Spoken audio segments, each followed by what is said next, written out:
Welcome to the Gay Buddhist Forum, where teachers from all schools of Buddhism offer their perspectives on the Dharma and its application in modern times, especially for LGBTQI audiences. These talks are offered freely to the world and made possible by appreciative listeners. If you would like to support our efforts to share the Dharma with underserved audiences, please visit gaybuddhist.org.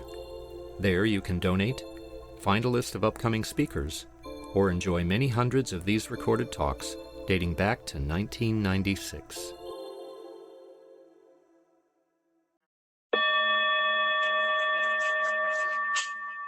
Welcome back. And Eugene Cash is the founding teacher of the San Francisco Insight Meditation Community of San Francisco. He teaches at Spirit Rock Meditation Center and leads intensive meditation retreats internationally. His teaching is influenced by both Burmese and Thai streams of the Theravada tradition, as well as Zen and Tibetan Buddhist practice. He is also a teacher of the Diamond Approach, a school of spiritual investigation and self-realization developed by Hamid Almaas. So welcome, Eugene, and thank you. Great. Hi, everybody. Just to clarify that last piece, it's Diamond Approach was developed through Hamid Ali is his name. His pen name is A.H. Almaas. And so more people know him by that name. But personally, it's Hamid. It's been a while since I've been at GBF. Nice to be back, even in this kind of slightly different version of being on Zoom. And what I'd like to do is give a talk, hopefully not too long a talk, and then talk about what's happening and any of your thoughts about the talk, reactions, like it, don't like it, agree, don't agree, things like that, I find helps the Dharma come alive more fully than just a talk. And so the main piece that I've been speaking about the last number of weeks now has been about the multiple pandemics of COVID-19 and of racism in the United States of America. And it's been really an intense period of time for both. And neither are done, and neither are finished. And there's a lot more practice to happen with both COVID-19 and racism. And for me, it really points out why practice is so important. It's really important to learn how to fully embody our humanity in every way, shape, or form. And I mean that in terms of our intelligence and our heartfulness and our inquisitiveness and our capacity for discernment and our capacity for common sense and for love and for passion and for fierceness, because they're all part of Buddhist practice in my understanding and in my experience. And so people keep asking, well, how do you practice with COVID-19, or how do you practice with racism? And it's the same practice. And I always love that about Sayadaw U Tejaniya. He says, oh yeah, it's always the same practice. What does it take to get here? What does it take to get here? And then what does it take to be real here and really respond to reality? Because this is it. Like, this moment is our life right now. This is it. Everything else is an idea. Past, great memory, could be wonderful or horrible, whatever it's been, up and down, like most people's past, but it's all gone. And the future is, we have no idea what'll happen or if it'll happen. And some of you may even be as old as I am. So, when you get older, you see, oh yeah, it's not going to last forever. And so then the question is, how can we be here now? And how can we be here now with what's happening and with what's true? And so I've been speaking a lot about what does it mean to deal with or respond to 400 years of racism in this country, and the amount of prejudice and the bias and the mendacity, the lies about it, about what's happened and about how this country got creative. First, given the genocide of Native peoples here in this country, and then the slavery of Black people from another continent who really created this country economically. Those two facts, which I keep seeing getting put forward again and again, and I'm happy they're getting put forward, is that's what the United States was created on. It was created on genocide and slavery. And the economics of that is key. When I was young, I was involved in politics in the 60s. I did a lot of I was in a radical political street theater in New York City in the 60s, and we performed at all different kinds of events and demonstrations and marches and protests and riots. Of course, we were in riots because they had happened. And there is something about that that energy that seems to be back to me in the young people of today.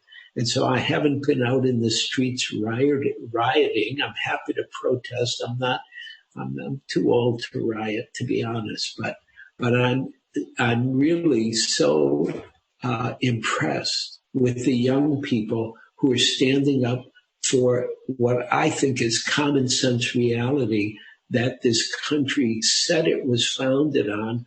All people are created equal, like period. That's like a great teaching. I don't care what tradition one is in, whether it's Buddhism or politics or Christianity or whatever it might be, that all people, of course, back then it was all men, but we know enough to include women and people who don't identify in those binary ways, to include all people are created equal. And what does it mean to live that here fully and to respond to this absurdity that has continued for 400 years? And the explosion that's happened in the young people is so beautiful, because I felt it when I was young in the same way. It was like, at least to me, it was so clear that there was no reason for us to be in a war in Vietnam. The Vietnamese did not attack us, etc., right? Which is different than World War II or other wars that have happened. But it's just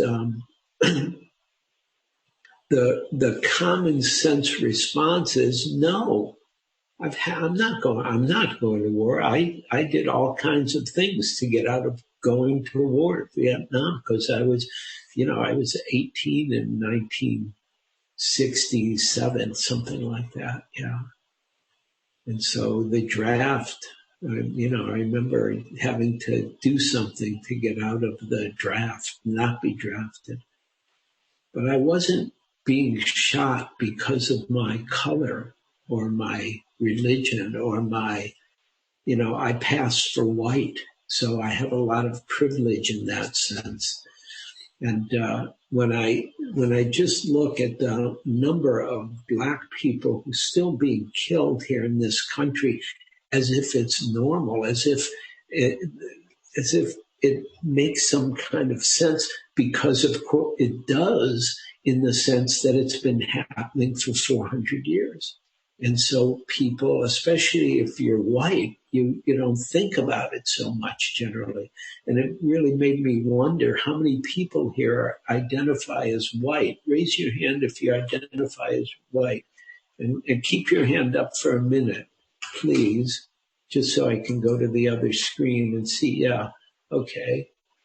And, and I can't see everybody because not everybody's has a video, but I see, there's very few people who identify as not white, who I would assume identify as people of color.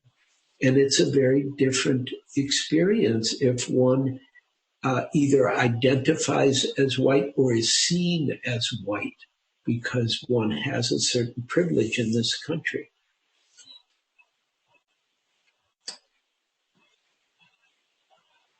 And when I think of my own privilege, because I don't think of myself as white because I'm Jewish, and I've come from a tradition that's dealt with bias, prejudice, racism against Jews for 5,000 years. But yet I pass for white if we're not in a bad country, meaning if Jews aren't in a country that's attacking them or having pogroms against them or murdering them, right? Then I can pass in this country for white.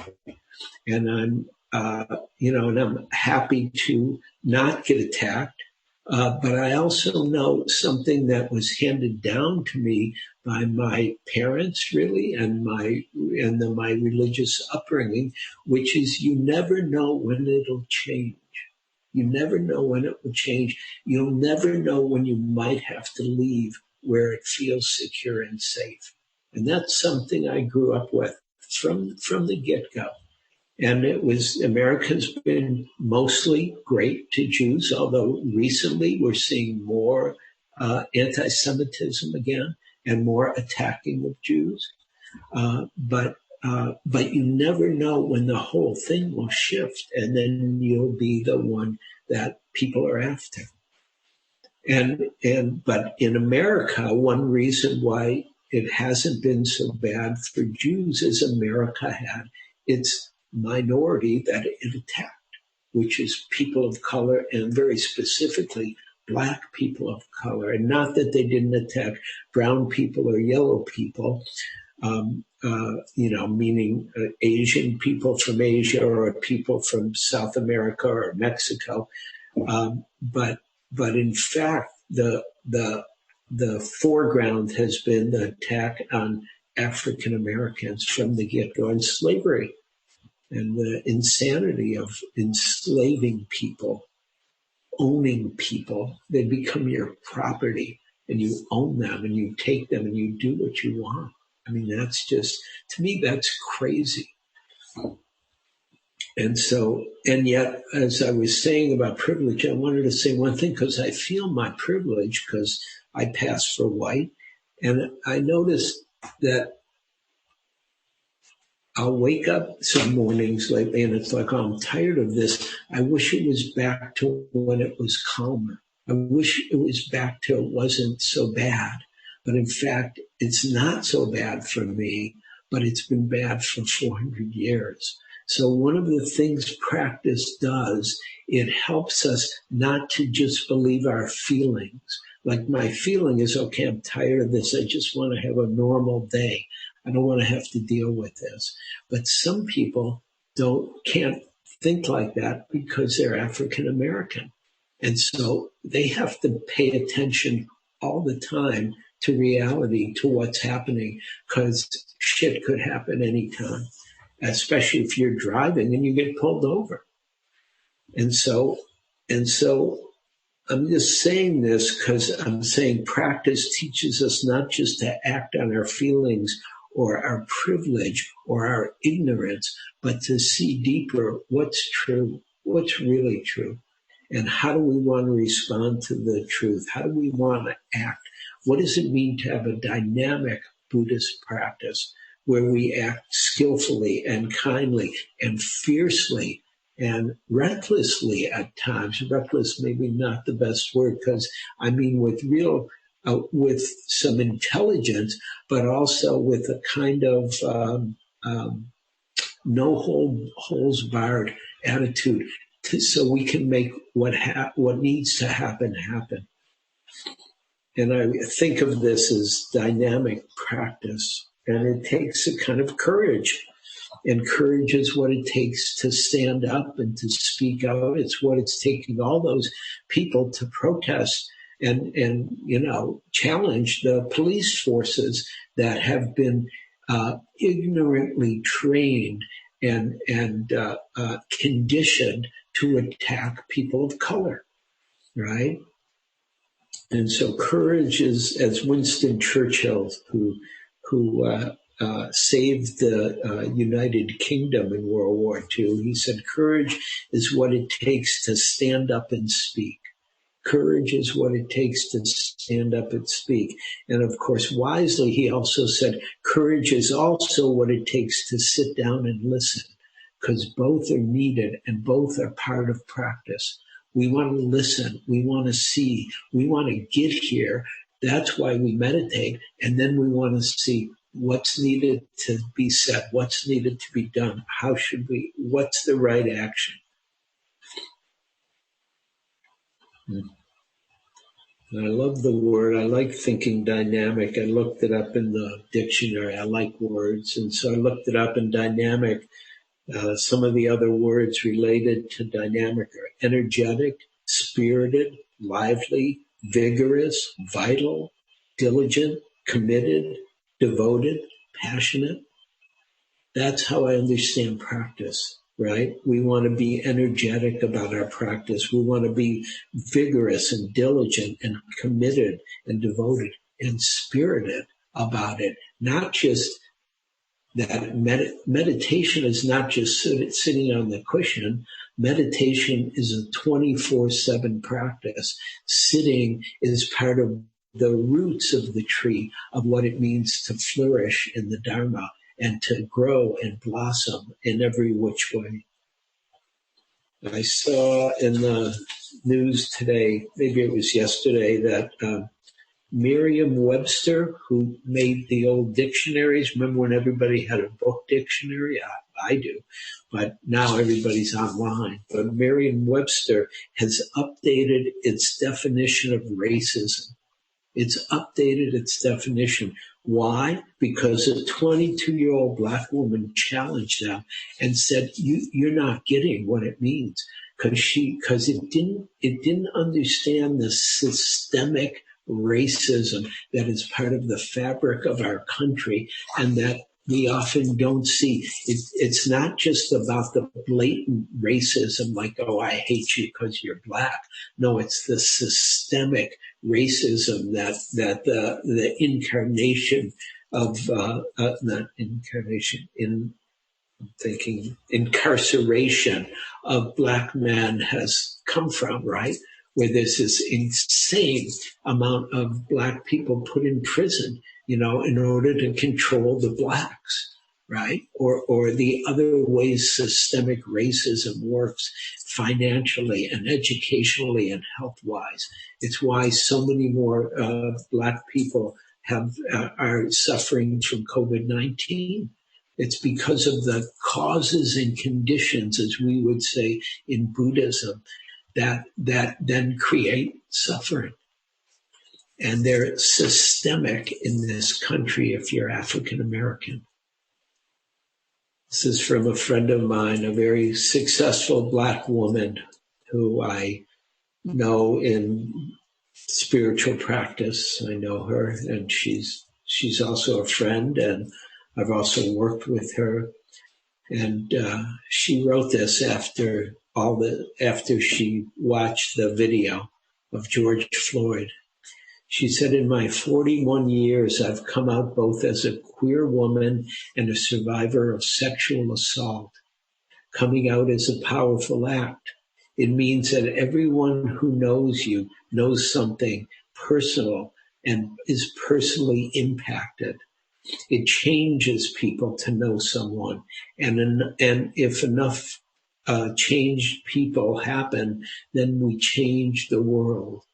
And then she went on. She said, "This morning when I finally watched the video of George Floyd calling out for his mother with a white police officer's knee on his neck," right?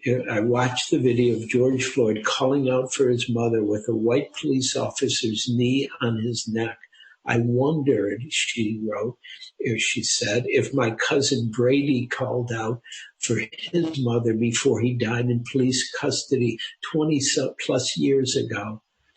And I know my cousin Andre did before he was shot and killed by police 2 years ago.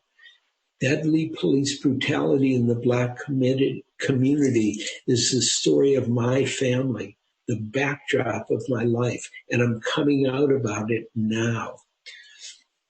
And this is a very successful woman in the kind of profession where you don't come out about stuff like this, right? And she said, I'm coming out about it now. However you know me, as a friend, a community member, an advisor, a woman's circle sister, an industry colleague, a spiritual student, or a neighbor, understand that you know a Black person whose life and family have been irrevocably harmed by police brutality.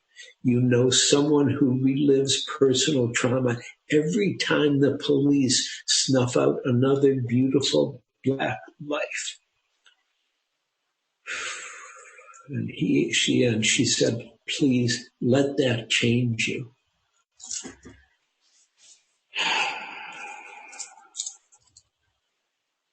And it's just, it's beyond words is how I feel. It's just beyond words that this happens, and it happens unconsciously. It happens ignorantly. It happens over and over again. And I can't say enough over and over. And it has to stop. And so, in my view, that's what practice is about now. How do we, right? Because it's Buddhist practice. It's about suffering and the end of suffering. And I want to end suffering. And politics is one way to end suffering. Being proactive as a Buddhist means to end suffering. I don't have the photo here, but I got a beautiful picture. I guess it was on the website of the nuns from, I'm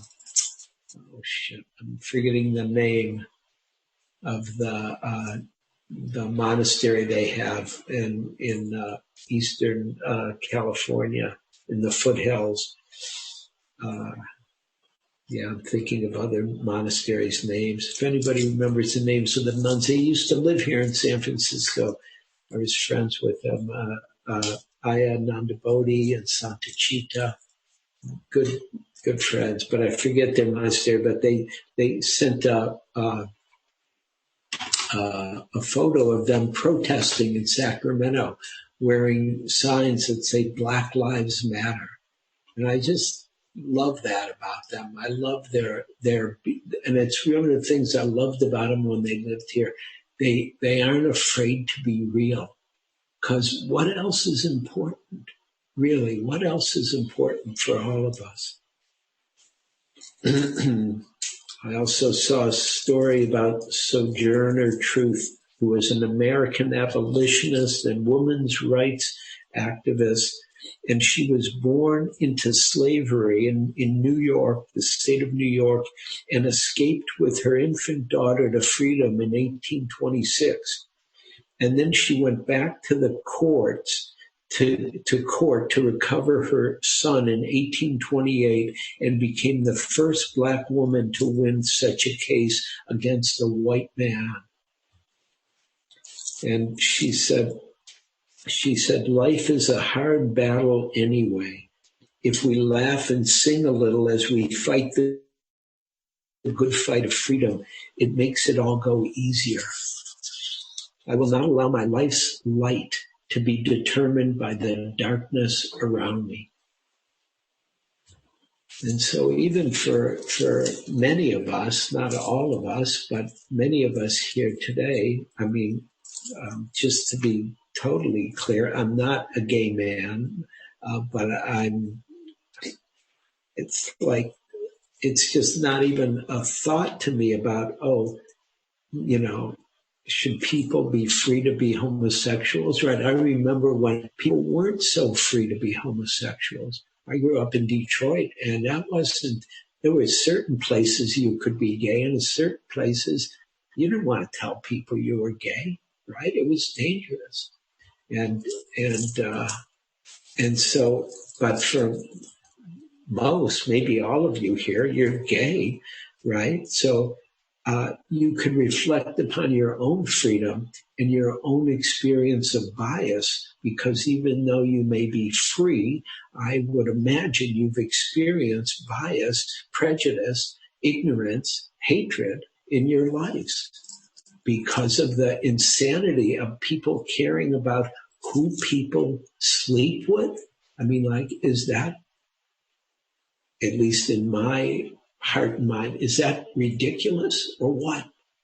Like, who the hell cares?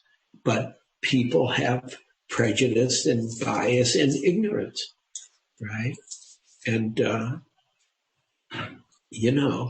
and so, I mean, I lived in New York when Stonewall happened, so I remember that quite vividly. And I was part of the bigger political movements that were happening, and performing at all kinds of events, including things for gay rights and for the Black Panthers and for a number of different groups, that were there.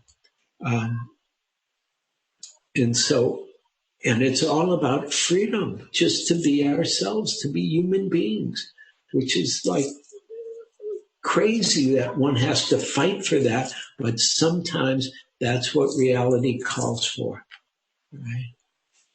And so the history of prejudice, it's amazing how far gay rights have come in this era, right? Like gay marriage.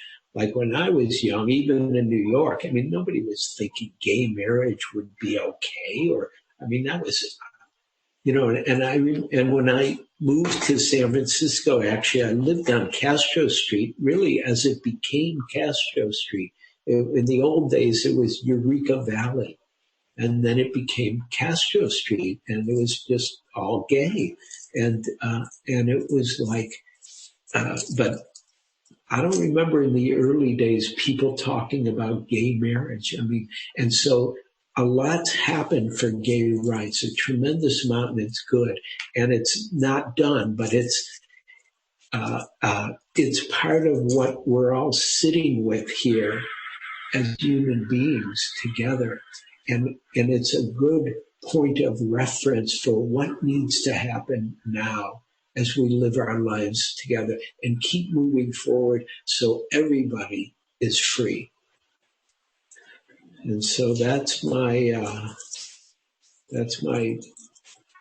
words for this morning. And I'd love to hear from you about your thoughts, your ideas, your feelings, anything you want to talk about. I'm and let's chat a little about it. That's a really great way for the Dharma to come alive, because the Dharma is sitting in each one of you, and it's really important. So here's a way to raise your hand. Go to the participants, and if you open the participants button on the bottom, it'll show you how to raise your hand. And then I hope I can. I'm not sure if I can do this. If you make me co-host, oh, there we go. Cass, I'm calling on Cass. So please unmute yourself and then speak. And let me just put you on speaker for you, Cass. Okay. Thank you for your talk, Eugene. And let me just assert that it's never too old to riot. How old are you, Cass? 72. Okay, you got me beat by 1 year, so I'm following in your footsteps. Okay. But I'd like to talk about what's going on right now. Okay. About gay rights. Sure. Because, gay rights can be rolled back, as they were this week, for transgender people. That's right. Gay rights were rolled back in Germany. Mm-hmm. And, we asked the Germans, how did you let this happen?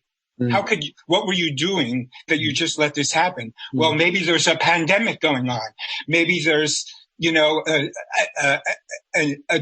addressing institutionalized racism, while the rights of gay people and okay, right at the moment, it's the rights of trans people. But I want to stay in the now, but the now is leading to the future. And in the future, I guess you understand what I'm trying to say. Yeah, no. The gay people are under attack right now, and it's first it was like you're not welcome in the military anymore, trans people, and this past week, a trans woman's dismembered body pulled out of the Philadelphia River. A trans woman's killed in Cincinnati. That's 2 people in 1 week.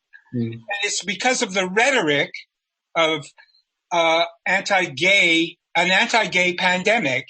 And it's not a pandemic because it's not everybody is susceptible to it. Large amounts of the population are aware enough of the disease of transphobia and homophobia but it's taking hold, it's taking root, and it's having government policies are being acted out in snuffing out the lives of queer people. That's what's going on now. Thank you. No, great you say it, because again, I did hear some of this, but not all of this, right? I did not, and I'm still learning to keep opening up to how big the ignorance is, how big the insanity is. I mean, because that's what I think of it really, is just crazy. And I promise you, I will put it in all my talks, because this is how it works, is together we're going to do this. That's what's needed. And so I'm appreciating your clarity and your passion about it, of course, because it's life and death. And it's just crazy that people would get killed for anything like this, right? In my view. So thank you. Who else? Please. And you can talk about anything you want to talk about. I mean, I can. All the time. Okay, wait. I'm going to call on people. Mark, I'm going to lower your hand. Mark. Yes, good morning. Hi. Hi. Trying to think what I want to say here. I too am Jewish, and I'm queer, both those things. And I spoke actually last week in this forum. I think one of the things, I know through my own life that I, as a gay person, not so much now, but certainly in my earlier years when I would leave my home, I put up my shield. I'm going to say it like that. The way I spoke, the things I said, how I approached people, all of those things, the things I might share with my coworkers, I was always guarded.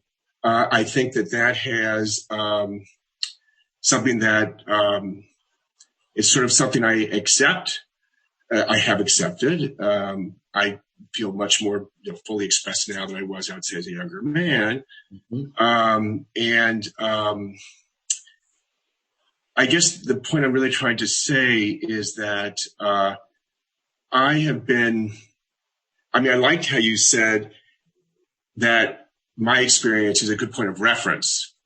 All of our experiences, I think, are a good point of reference, or as a queer man, it's a good point of reference. And I guess I'm trying to, and yet I find myself, when I think about my own circumstances, I do see myself as a white person. When I see my own circumstances, I'm trying to, if I were to compare, the blacks have had it worse. I'll say it like that. I've had my Jewish experience, and no matter it's, so I just will say very quickly, when my parents, there were quota systems in colleges, in those days. There were what? Quota systems in private colleges. My mother got to college. She went there, and there was only a certain percentage of Jews permitted. And by the way, there was 0% of black people that were allowed. So I don't know really what point I'm trying to make, but I just think that it's, I don't know what point I'm trying to make here. I'm trying to find, my heart is broken about George Floyd. I mean, the whole thing has shaken me to the core. Mm-hmm. And we have to address this issue in this country. Right. I'm not saying to make light of it. I really feel that way. And yet I'm trying to understand how to bring my own experiences into this in a way that is informing it and not sitting here comparing, which I don't really do, but I do. But what has come up for me during all this is those things I just mentioned about being both gay and Jewish. Of course. Well, what I'm hearing is how you're metabolizing it, partly by discerning, what happened for me? What have I experienced? What do I know? Whether it be Jewish or being gay, and how have I dealt with it? How's it been different? Which is, it is, we could say it's comparing, but it's not about comparing. It's about discerning, what's happened? How did I deal with it? What worked for me? And what's needed now? And that doesn't mean we know what's needed now. Sitting with not knowing is an important part of spiritual practice, because we've all got a lot to learn, in my opinion, about everything. And so it's an ongoing part of practice. Sometimes even giving talks, like for this talk, I didn't know what I was going to say until like 2 hours ago. I kept thinking, I got to say something. I know I wanted to talk about racism, but I didn't know what. And then things start coming. And so, but if it didn't, I'd come on and say, I don't know what to talk about. What do you want me to talk about? Which is also something that I do, because sometimes I don't know. And so I'm just making room for the not knowing. And then also I'll stick in my 2 cents, which is just, and I'm, again, any time that we see prejudice of any kind, black, gay, brown, whatever it might be, against women or trans or whatever it might be, can we respond? Can we be real? Even if it's a dangerous situation to be real, then that's got to be taken into account. But if I can say wait or stop or no, then I want to put my voice in the room, whatever's happening. Okay. Thank you. Yeah, thank you. Ed, I'm unmuting you, Ed. Yes, okay. Yes, I wanted to ask whether you see a relationship between the coronavirus epidemic and the widespread reaction to societal racism happening simultaneously. Yes, totally. I do. Few things. Here's a little bit, and this is just my thought, but one thing is, at least for me, one way I understand COVID-19 is we've all been on retreat for a number of months now, right? Everybody got the rug pulled out from under them. Everybody, worldwide. It equalized everybody. That's radical. It didn't matter how much money you had or how little money you had, or everybody got the way they understood normal was taken away. And so it started to level the playing field more. And then, of course, everybody, the only thing to do, right, because at least in this country, most of us weren't going out, is be on your device, whatever it might be. And so information's coming like that. And people are learning that they have more of a voice because of how quickly you can put something out. And so, that's a little of my understanding of how potent the tinder was for what happened with George Floyd. I'll read you, maybe it's here. No, I had it somewhere else. There was an article in the New York Times that a woman was writing about this and about how there was like a tinderbox because, of course, everybody was sick of doing nothing, right? And you just see this insane reality of this cop putting his knee on this neck for 8 minutes and 46 seconds. And especially the young people, boom. So that's a little bit my understanding. What do you understand about that? Do you have? I think they're both are a tragedy, and certainly they've created a great deal of focus and attention, which is much more widespread now. Yes. But both create a great deal of sadness for me. Yeah. That's true. Yeah, totally. And I'm glad you brought that in the room because, I mean, it's so heartbreaking, right? Really, it is. It's just heartbreaking. And the only other, I always appreciated, there's a quote from an old Buddhist friend who died, and somewhere near the time he was dying, he was grieving. And he wrote, heart broken, open.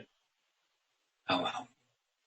And that's an important piece that we all need to keep letting happen, is let our hearts keep breaking open. So, thank you. Okay, Jason. Please. Me? There you go. Hi. Hi. I didn't expect in this forum where, I was seeking like peace to go over the news. And you listed a bunch of things that are probably pretty common knowledge because they're all over the place. Like, it's very static. Mm-hmm. So I'm glad for some reason you thought those would be good subjects to bring up, but I don't know how they redeem me right now. I feel like I have to take a bath or something. You know what I mean? Yeah, because I feel really dirty. And then we kind of skipped the trans discussion, which I think is like pretty typical. And then my sister asked me, we talked on the phone, and she said, what year is it when gays got equality? And I'm like, what do you mean? She's like, when they passed the law. I'm like, there is no national law protecting us. It's still state by state. Mm-hmm. You know what I mean? Yep. And she's like, well, when did the Supreme Court grant marriage equality? And I'm like, they fought the last few that weren't cooperating to come into the modern time. You know what I mean? It's like, yeah, lots of problems, and we got a long way to go. But I don't know. Just sharing. Yeah, well, thank you. I mean, it is. I would like to say something about the piece you started with about peace, because I think that's really important, what you're seeking. And it's a beautiful intention in the heart. And it's one of the things that Buddhism offers. And the paradox is it's about suffering and the end of suffering, right? That's the short term of what the Buddha said at one point. And of course, the Four Noble Truths are that there is suffering, there's a cause to suffering, there's the end of suffering, and then there's the path that leads to the end. And they're all connected. You don't get from suffering to the end of suffering without going through the cause of suffering and dealing with it. And so it's a paradox that peace comes by developing the skills and the resources to be here so we can respond to the suffering that is part of human life, and that we can be real about it. And peace is beautiful. I love peace, but peace isn't negated by the suffering ultimately. Ultimately, it's through the suffering that we discover real peace, or the fullness of peace, or the awakeness of peace. I'm going to keep going with Don. Great, thank you. And, thank you for bringing this focus on, this pandemic. It's a pandemic of racism that, we see certainly is in an urgent and extreme mode now, but it's under the surface and has, as you pointed out, for 400 years in this country. But I think what struck me also is that it's really part of a fundamental part of our human condition that we notice differences. Mm-hmm. We notice differences between ourselves and other people, and we condemn those differences. Well, I would be careful saying that's it's fundamental that we notice differences, but condemning them, that might be a longer conversation we could have. Okay, but I guess my point is that I observe that people do notice differences, and I don't want to put that on anybody in particular, but but in society, not only in the United States, not only in this country, but if in Myanmar, the Rohingya, in in every country, even when I lived in Korea for a while, and the Koreans who are so uniform in themselves find deep differences between regions within Korea and paint and find and condemn the others. Mm-hmm. So this sense of other. Yeah, that's an important piece you're bringing up. So that's part of our question, of our discernment. Mindfulness gets so played up as the most important thing, and it's just one of the 7 factors of awakening, right? Investigation is the next factor, and it's so important to investigate why the hell does this happen, that we do this othering, and how does it happen, and what supports it, and what pulls the rug out from under it. Yeah. Because, and at least, and this is my opinion, this isn't the Buddha said, but my opinion, part of what you're pointing at is our animal nature. Yes, exactly. The biological part. Yeah, the biological. It seems like there's a biological part, and the opportunity is for mindfulness to overcome biology. That's right. I would say a little differently, but basically I agree with you. I would say mindfulness learns how to use biology so that instinctual energy starts to be free instead of ignorant. Fair enough. Yeah. And one other little piece, you talked about fierceness, and you talked about rioting and no holds barred activity. It scares me a little, because I think that part of mindfulness says to me, in my experience, is that a fierceness, if it tends toward violence of any sort, doesn't move us in a direction of ending suffering. It only creates new opportunities for suffering. Great. Thank you. That's very important, what you're saying. I'm glad it got put in the room, because I get a little over excited sometimes, really. And it's, it's true. Violence is not what's needed. What's needed is a fierceness and clarity and a determination and a commitment. And we'll go from there. Yeah. Thank you. Great. Thank you. So I got a note saying I need to stop now. Is that right? We usually wrap up at 11:50-ish. So okay. So then, I want to respect the time and everything. Would you be available for a breakout room for people who wanted to ask you a few more questions. Do you have some time for that? Yeah, I could do a little more time for that. Yeah. Okay. I don't know about breakout rooms, so you'll teach me.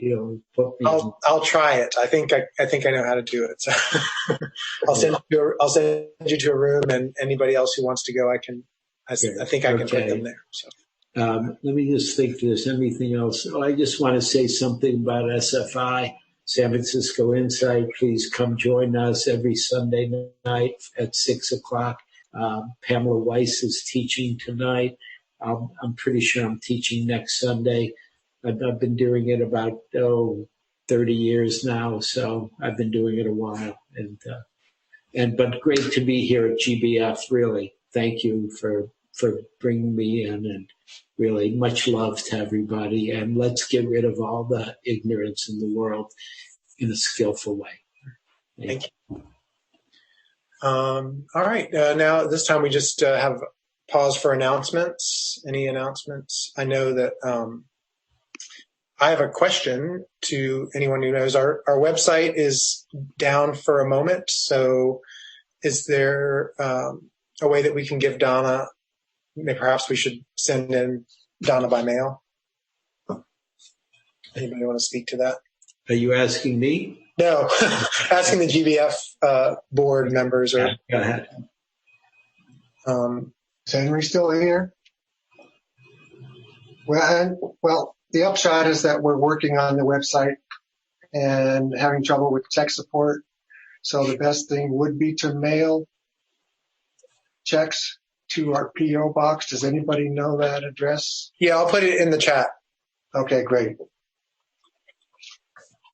Okay. Can I ask a question about the format of this in regards to that we seem to sometimes get cooking on this Zoom call. We're not in a space where we have to leave at any point in time. So I'm wondering, does it have to be that we have to end exactly at noon? Can the conversation, people keep dialoguing, and then when it finally feels like it has to come to an end, then we could end? Rather than this certain kind of premeditated, we always end at 12, so we have to end. But to me, that seems like it was due to the fact that, we had to leave a space at one point in time. We wanted to do fellowship. Now we don't do any of that stuff. So I just asked that question. Good question. The board is meeting today, so maybe that will be an item for discussion. I don't know. Maybe also remind people they can hang out on Wednesday night at 7:30. It's a smaller, more intimate group if that works for others. And what I'm talking about is about this, this conversation, that this seems to be interesting to people right now. I don't want to wait till Wednesday. So just that kind of idea.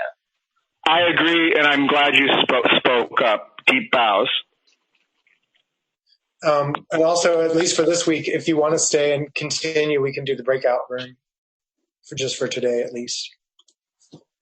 Hi, everybody. I'd just like to mention that GBF Cares is a group of fellowship of men, people in the organization are in the Sangha who are getting together and trying to offer help or support for anybody who might need help or support, either because of some physical challenge or any other kind of challenge. So feel free if you want to participate in that or seek support from GBF Cares. You please feel free to contact me.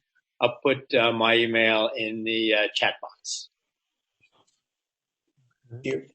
And since the site is down, I'm not sure who this. Typically, we would announce next week's speaker. Jerry, are you available to say that? Go ahead. Hi. Next week we'll have small group discussions. We'll have breakout rooms. We will not have a formal speaker next week. Okay. All right. And I'll send out to the Google group the GBF postbox address. Okay. All right. At this point, I think we will close with our dedication of merit. By the power and truth of this practice, may all beings have happiness and the causes of happiness. May all be free from sorrow and the causes of sorrow. May all never be separated from the sacred happiness which is without sorrow, and may all live in equanimity without too much attachment or too much aversion believing in the equality of all that lives.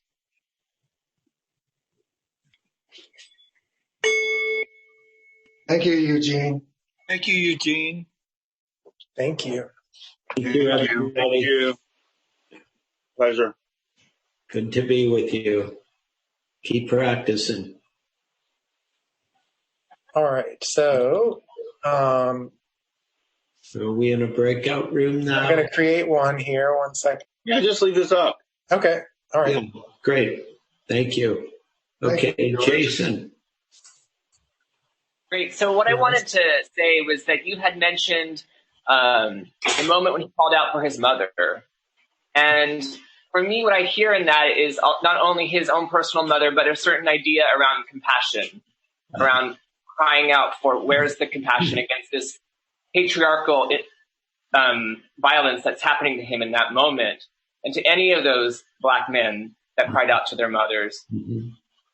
And within that, I just feel like what we lack in this patriarchal culture, and obviously patriarchy is a perversion to me, or it's a rampantness of toxic masculinity, of that aspect, Mm-hmm. is that we don't value the feminine.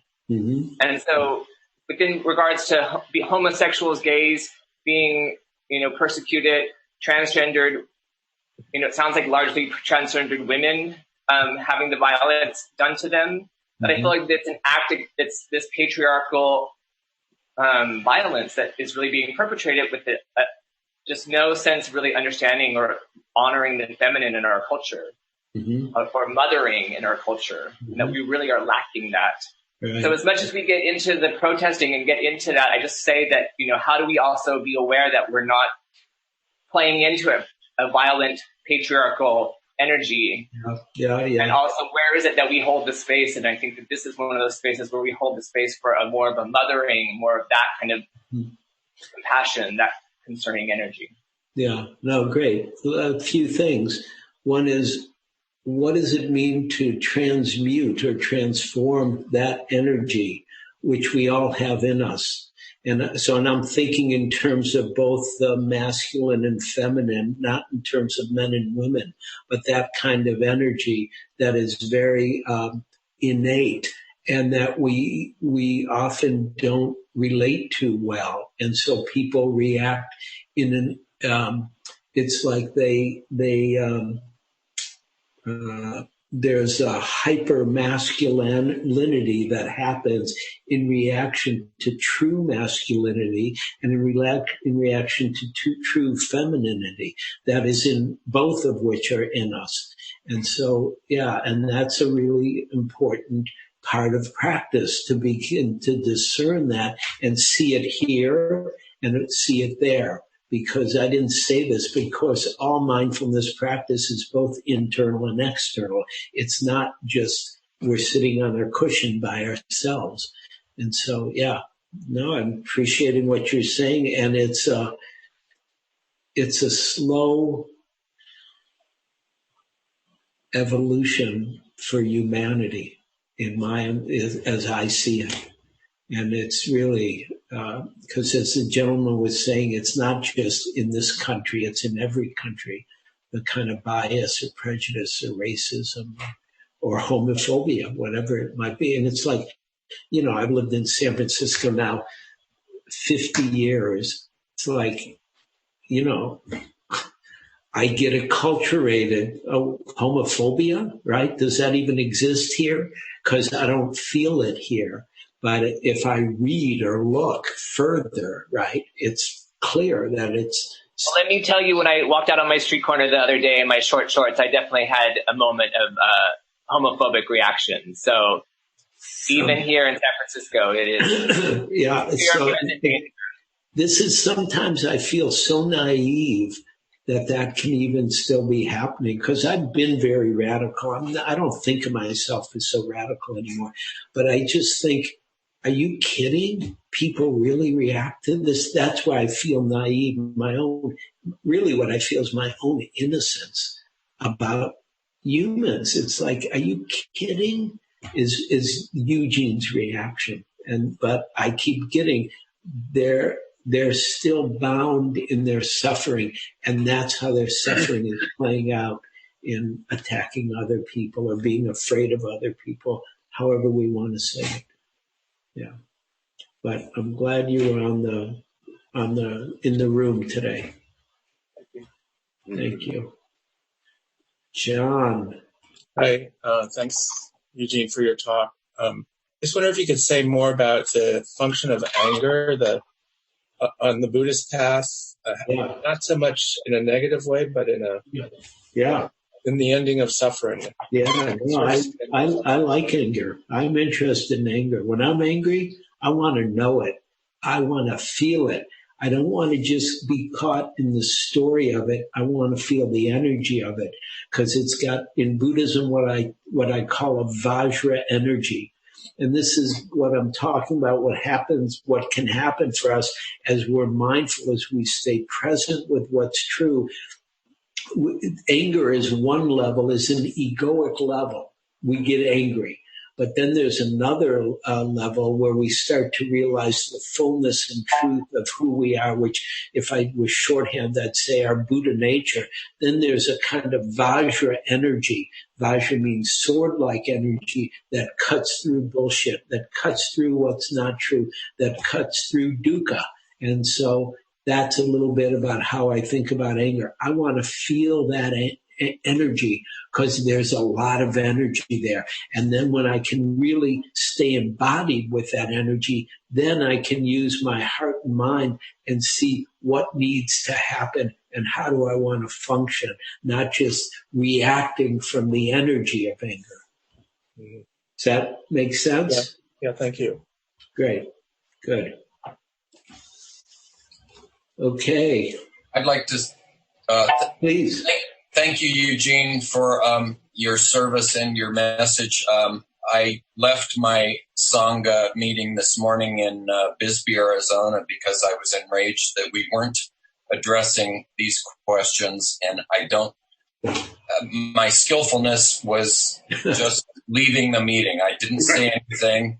It was difficult, but I've been so enraged by the latest killing that I'm struggling to focus it. And I was in a meeting, a half-day retreat yesterday with J.D. Doyle and great. East Coast or Oakland, wherever. Uh-huh. And there was about 51 white people present, and it was on white privilege, and it really, it tore the Band-Aid off and the blinders, and but it reminds me that we have to be consistently reminded of the experience of other people that are going through this kind of discrimination and violence. And this morning I was listening to a Tara Brach podcast. She had a Nigerian-born woman who had shared what I'm going to read in one of her groups. And this was from an African proverb. And it was, the child who is not embraced by the village will burn it down to feel the warmth. And, I missed the last part. The child who is not embraced by the village will burn it down to feel the warmth. Great. And that just, it was like a stick in the gut, because it rang so true. And I think that's exactly what we're seeing right now, and we're going to see in the following weeks. Right. Well, I hope we have to sit with it, and or we want to respond to it. We want to see how can we help. So it's not just the child who's responding. We want the adults to respond. And I'm speaking about me. I don't want just my child to respond, because my child is just furious. And right now, burn the fucking thing down. It's all about money anyways. Burn it down. But I want the adult Eugene to respond, who can respond more skillfully, hopefully kindly, and inclusively, because it's not just about the people who are the victims, it's the people who are the perpetrators also. They need help also, but it needs to be seen clearly. And I appreciate you left your meeting, but I hope you speak up in a kind way and say something, because I was somewhere after George Floyd was murdered, and I had to give my first talk. I wanted to see what were people saying, and I went into another sangha just to see there was something happening in the morning. I was talking at night, and they didn't say a thing about it. And I was like, oh my God, are you fucking kidding? And I didn't have the wherewithal. I didn't want to say anything there because I just couldn't even believe it, that they wouldn't say something. And, it's a slow step-by-step deal, but let's keep stepping. Thank you. Thank you. Okay. I think that's it. Oh, one more? Oh, you got it. No, I just wanted to thank you very much again, Eugene. I wanted to ask the one thing I've been wrestling with, and it sort of hit me a few days ago when I first heard the idea presented of just dismantling the institutions, dismantling the police. I know. And initially I said, what does this look like? But then I was thinking, and again, it may sound Pollyannish, it may sound almost naive, but the only thing that came to my mind was, let us use the word love. If a police person approaches someone whom they love, how will they respond? How would anyone respond? How do you imbue this sense of care or love? And I will use the word because people say, oh, is it sappy? No. This is the essence of how such an institution has to function. Yeah. And I'm hearing about, reform this, change the law, this, change the law, that. And I'm saying, there's really an essence here that until there is a sense of loving the others whom you are serving, will any of this work? And again, I'm an eternal optimist. There's going to be some. Great. Put it in the room. I'll just contextualize it a little. There are different levels of reality. And on one level, on the surface, you deal with the surface, meaning the institutions and the practices and the forms and everything. But you're pointing at a much deeper level of reality, which is from the heart or from Buddha nature or from essence or from, it's love, right? Of course it is. That's what's needed. And of course, that's what makes everybody happy. People like being loved, right? And it doesn't mean you have to be Pollyanna even about love, because love is much deeper than Pollyanna. Here, I'll make a plug for one of my teachers. Hamid Ali just wrote a new book called Love Unveiled. And it's about 3 different dimensions of love, because he said love is not just one thing. And so he talks about the love that takes care of everything. And he also talks about passionate love, which is fierce and you want it. You just love it so much, it's that kind of love. And so anyhow, there's a lot for us to learn together as human beings and to, in my language, to grow up together. Thank you. Okay. Now I think we're done. Yeah, Eugene, I just wanted to tell you thank you. Deep bows to you and Pamela. Thank you. Thank you. Okay, everybody. Please be well. Thank you. Be safe. See you somewhere. Yeah. Thank you for listening to the Gay Buddhist Forum. If you would like to hear several new talks per month and be notified of upcoming speakers so you can participate live, please subscribe to this podcast, like us on Facebook, and join our mailing list by visiting gaybuddhist.org.